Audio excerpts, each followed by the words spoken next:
સર્વેને મારા જય શ્રી કૃષ્ણ. આપ સર્વેનું મારી યુટ્યુબ ચેનલમાં હાર્દિક સ્વાગત છે.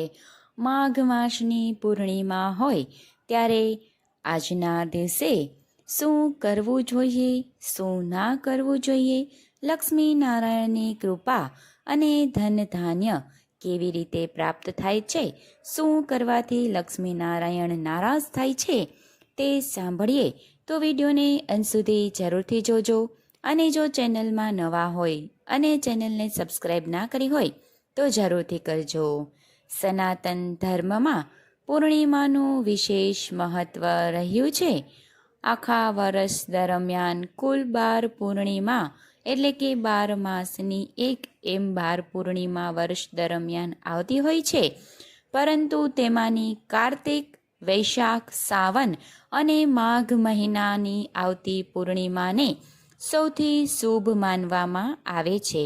માઘ મહિનામાં આવતી પૂર્ણિમાને માઘી પૂર્ણિમા કહેવામાં આવે છે. માઘી પૂર્ણિમાના રોજ સ્નાન, દાન અને જાપનું વિશેષ મહત્વ હોય છે. પૂર્ણિમાના દિવસે પવિત્ર નદીમાં સ્નાન કરવાથી શુભ ફળ મળે છે. પૂનમના દિવસે ઘણા કાર્યો વર્જિત માનવામાં આવ્યા છે, જેના કારણે તેને કરવાથી જીવન પર નકારાત્મક અસર પડે છે.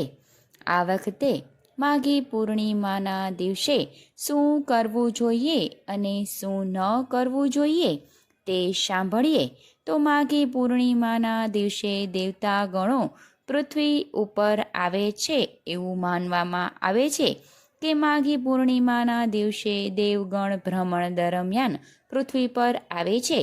આ દિવસે દેવતાઓ પણ ગંગા સ્નાન કરી અને દાન કરવાથી પ્રસન્ન થાય છે.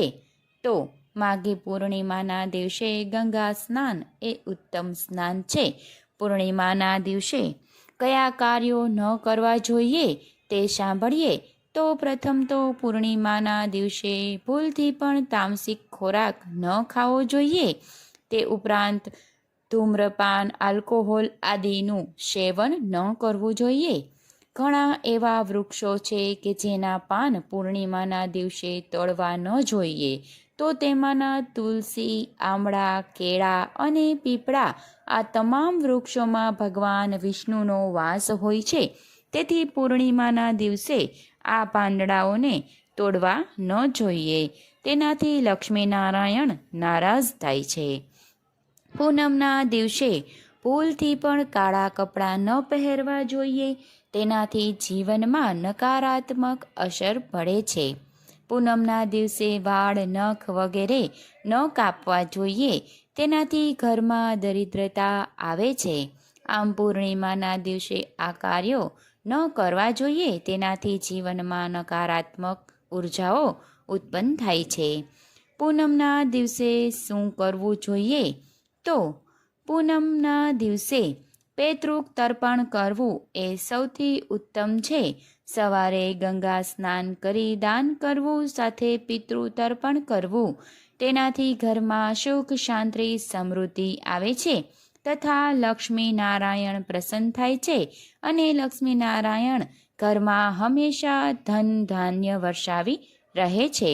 આમ પૂર્ણિમાના દિવસે સત્યનારાયણ ભગવાન સહિત લક્ષ્મી નારાયણ વિષ્ણુ ભગવાનનું પૂજન અર્ચન કરવું જોઈએ. શક્ય હોય તો દરેક પૂર્ણિમાએ સત્યનારાયણ ભગવાનની કથા શ્રવણ અથવા વાંચન કરવી જોઈએ. લક્ષ્મી નારાયણ સહિત વિષ્ણુ ભગવાનની કૃપા બની રહે છે. તો માઘી પૂર્ણિમાની સર્વને હાર્દિક શુભેચ્છાઓ. સર્વને મારા જય શ્રી કૃષ્ણ.